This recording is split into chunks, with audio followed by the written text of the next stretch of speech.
What's up, news nerds? Back for some more news, I see, and of course that is Swen backwards.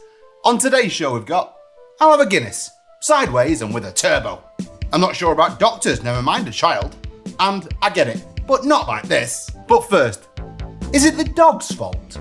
According to RTL News, singer Lily Allen has returned her dog to the shelter after the animal ate her and her children's passports. In the Steve Jones podcast Miss Me, Lily spoke about the incident that caused her to return the dog. She said that her children were unable to visit their father, who lives in England, and apparently that was pretty terrible. Lily, speaking about the incident, said, "She ate all 3 of our passports, and they had our visas in them. I can't tell you how much money it cost me to get everything replaced. It was made even more difficult by the incident happening during the coronavirus pandemic." She further said, "It was an absolute logistical nightmare." Lily's children were ultimately unable to see their father for 5 months, and she couldn't forgive the dog for that. She said, "I just couldn't look at her. I thought, you've ruined my life." Apparently though, it wasn't just eating passports that caused her to return the dog. The dog also had other behavioural issues. Lily said, "I tried really hard with her, but it just wasn't working, and the passports were the straw that broke the camel's back, so to speak." Oh, puppy! If you have a puppy, you must expect everything within teeth level is fair game. Shoes, pillows, and even electrical cables are all edible to a little pup. But that bit about eating their passports, the cynic in me thinks she just didn't want to see her kid's dad. I'll have a Guinness, please. Sideways with a turbo. According to the BBC, hundreds of people queued for hours to be among the first customers at Jeremy Clarkson's new pub on its first day of trading. The Farmer's Dog in Astall near Burford in Oxfordshire opened to the public at 12 noon on the 23rd of August. The former Top Gear presenter revealed earlier this year that he'd paid less than £1 million for the pub, which was previously known as the Windmill. Clarkson told reporters on opening day why he wanted to open the pub. He said, "We wanted to have that restaurant on the farm last year and we couldn't. And pubs, they're all for sale. So we thought instead of building a restaurant, we would buy a pub." He described getting ready for the opening as terribly stressful. He said, "There's just so many things about running a pub that you don't think about. Yesterday, we had the soft opening and someone's managed to smash the lavatory door. When you go to a festival and go in the bogs, you think, does your bathroom at home look like this? How can you break a bathroom door?" Clarkson said he was happy with the location of his new venture. He said, "We looked at 40 pubs. We needed some very special things like a big car park. A big car park and lots of parking, and no little roads to get to it. There's no one to annoy. It's a good spot. But as usual, people don't like things happening in their backyard." And some residents expressed concerns about traffic problems because the pub is located next to the busy A40 road. And Oxfordshire County Council said several measures have been taken to reduce the likelihood of traffic and parking-related problems, and to support the safe and successful opening of the site. But motorists are still being asked only to use the designated off-highway car parks and not park on the roads or verges nearby. Looks like a nice place. But if my pub doesn't have the stench of week-old urine and the underlying fear that one day you'll end up like one of those pissheads in the corner, it's just not for me. I need the sort of place where you'd pay to get date raped. Hey, it's a bit windy out. It's not quite the blowy that I was hoping for.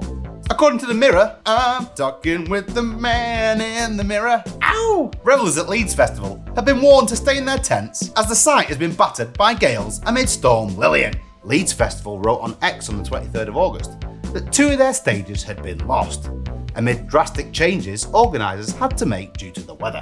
They further said, "We can see an end in sight to the high winds. We definitely won't be opening the arena at 11 AM, but we are targeting as soon as possible after that, and we will update you further. However, we've definitely lost the BBC Radio 1 stage today. We've also lost the Oaks stage today, but we remain hopeful that everything else will continue as planned and that we'll still have an amazing weekend. Please await further information." But this is after they previously tweeted, "Everyone can see and feel that we're suffering from the winds. We're urging you to stay in your tents if you're on site and feel safe to do so. If you're in your car, please remain there. And if you're not yet at the festival site, please delay your arrival. We're expecting it to ease up at 10 AM and we will update you in 30 minutes. Your safety is our #1 priority, not cash. Remember to look out for each other." Oh, your tent's gone, lad, no. It's crap the weather isn't great, but isn't that what makes it the festival experience? Battling the elements whilst battling STDs and wondering why those sweets your posh friend gave you are making you see colours that don't exist. Plus anyway, if you and your tent get sucked into the atmosphere, you'll never have to work again. Win-win. How did they know it was inappropriate? According to The Independent, a winner at the Kentucky State Fair miniature contest nearly lost his title after fair officials found one of his entries was based on a porn set. Never seen this area before in my life. Preston Poling, also known as the bearded miniaturist, won the white ribbon last week for his simple design. But by Tuesday evening, he was getting messages from friends telling him his piece had been removed from the fair's exhibition. Poling said on Instagram, "It was such a fun piece to make," but in the caption, he revealed the build was gone just 12 hours after filming the video, claiming state fair officials deemed it inappropriate. The text in the video wrote, "Ironically, the little crybaby's attempt at censorship made this build even more famous. Apparently, the piece is a miniature replica of the high-profile porn set, the casting couch, complete with grey carpet, brown leather sofa, and a desk with a monitor sat on it, showing camera footage aimed at the couch." And according to LPM News, Poling claimed that state officials considered disqualifying him completely and removing his other entries from the competition as well. Thankfully, the state fair has allowed him to keep his winning ribbons, and the remaining miniatures are on display at the fair. Poling said, "It was more of a tongue-in-cheek, kind of humorous, if you get it, you get it kind of thing. It gets people talking. That's what art is supposed to do. 100%. Poling has though revealed plans to display the casting couch in his Melwood Arts Centre studio once the fair is over. I don't see what all the fuss is about. It's just a regular miniature office with a wiped down couch and a table that looks surprisingly sturdy. It's the perfect place for an interview. Maybe even a job. Perhaps even manual labour with heavy loads. When you're at your lowest, just remember, it could probably get worse. According to La Depeche Mood, a surprising incident occurred on August 15th in Thailand, where a Russian national, Yevgeny Kuzhinov, was seriously injured after he tried to sexually assault a cow in a field. According to information reported by The Sun, the man, angry that his girlfriend had broken up with him, was gored by the animal he was trying to interfere with. The incident took place in a Thai field, where the man, after undressing, approached the bull before heading towards a cow. It was while trying to mount the animal to sexually assault the cow that the animal reacted by throwing him to the ground and injuring him with its horns. When paramedics arrived, the Russian was found in distress, screaming for help and suffering from serious injuries to his posterior and abrasions all over his body. He was rushed to hospital for treatment, and local authorities have found cannabis in his car, suggesting he may be under the influence of drugs. And the quote of the story, one of the paramedics who responded to the scene, said, "We believe he tried to have sex with the cow." I honestly don't get it. This man is in Thailand. The streets are littered with raging fine women, all for the price of 2 pints in London, and he's out there trying to smash a couch-sized burger. Have some self-respect, lad. Get rogered by a woman who used to be called Dave. That's the tourist way. A QR code with a leaf on it. I wonder what that could be. According to The Standard, Londoners have been told not to scan QR codes on the growing number of stickers advertising illicit cannabis websites. Police are unsurprisingly wary of the growing number of ads springing up on lampposts, bus stops, and in toilets around the capital, which advertise the drug and its delivery. Reported by My London, Inspector Kerry Goodwin of City of London Police said that the ads have been found in Soho and around the Leicester Square area. Kerry further said, "Investigations are ongoing and we're working with the City of London Corporation to get the stickers removed as soon as we become aware of them. We'd urge members of the public to alert police if they see any of these stickers and not to scan the QR code. Scanning the codes is said to send the user onto a website where it appears that cannabis can be bought and delivered. The sites are also said to advertise CBD and other associated products, such as oils and edibles, with a number of made-up reviews attached to give the essence of authenticity. So it looks like police are warning people, because if you scan those, you might actually get what they're advertising. They might as well say, don't go see that lad on the corner of every busy nightclub street. What he sells you might just make you think nightclubs are good. I think you can probably bring back spanking, but just this one time. According to the BBC, a 3,500-year-old jar has been accidentally smashed into pieces by a 4-year-old boy during a trip to a museum in Israel. The Hecht Museum in Haifa told the BBC that the crockery dated back to the Bronze Age, between 2200 and 1500 BC, and was a rare artifact because it was so intact. It had been on display near the entrance of the museum without glass, as the museum believes there is a special charm in showing archaeological finds without obstructions. The boy's father, Alex, said his son pulled the jar slightly because he was curious about what was inside. causing it to fall. Alex said he was in shock to see his son next to the smashed jar, and at first thought, "It wasn't my child that did it." However, after calming the boy down, he spoke to the security guard. The Hecht Museum said the child has been invited back to the exhibition with his family for an organised tour after the incident happened a few days ago. Leahy Laszlo from the museum told the BBC there are instances where display items are unintentionally damaged, and such cases are treated with great severity, including involving the police. In this case, however, this was not the situation. The jar was accidentally damaged by a young child visiting the museum, and the response will be accordingly.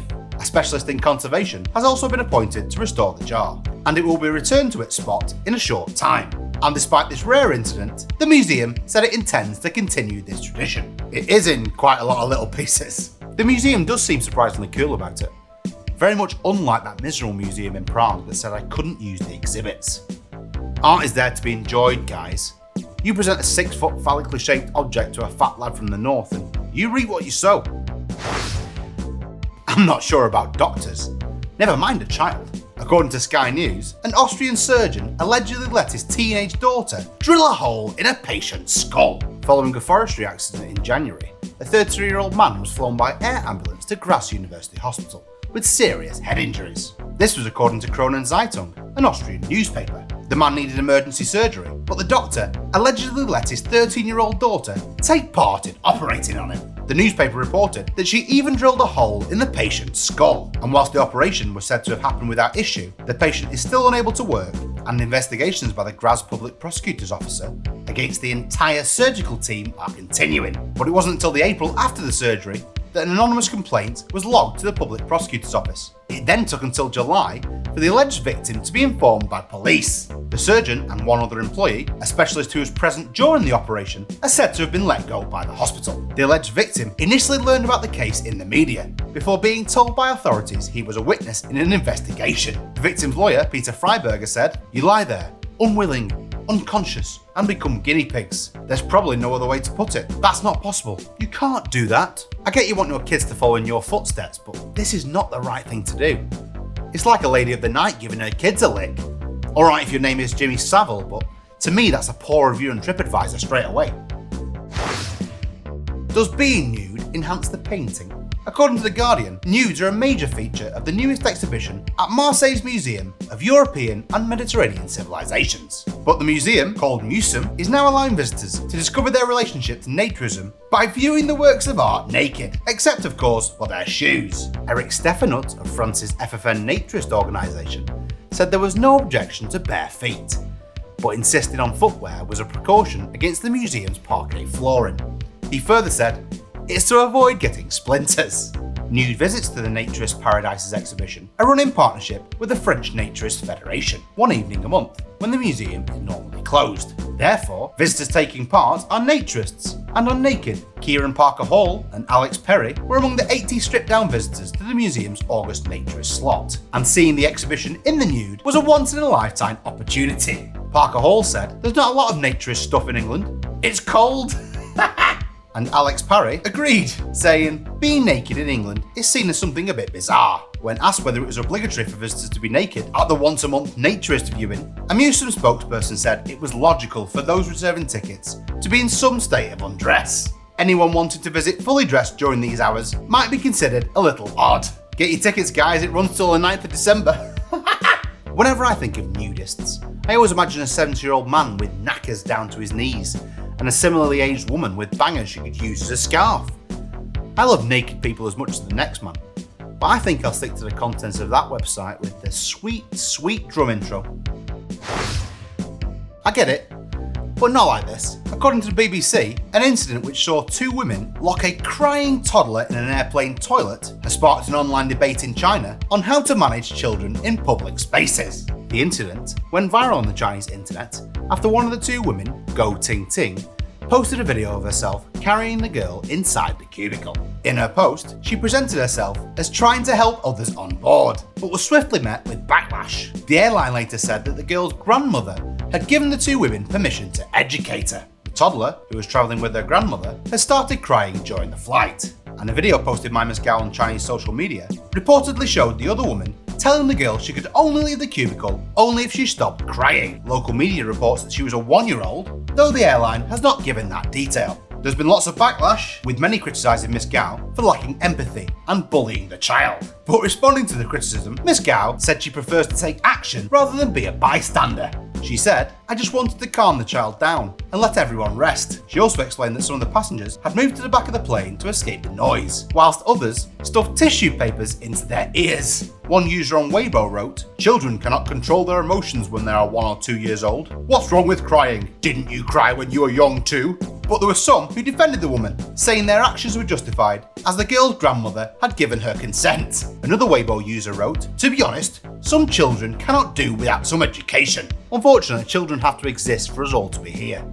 And as much as I'd like to lock them in a bathroom until they're old enough to have real problems, that's just not reality." Certainly does make boarding schools a viable option though. Maybe work friends aren't real friends after all.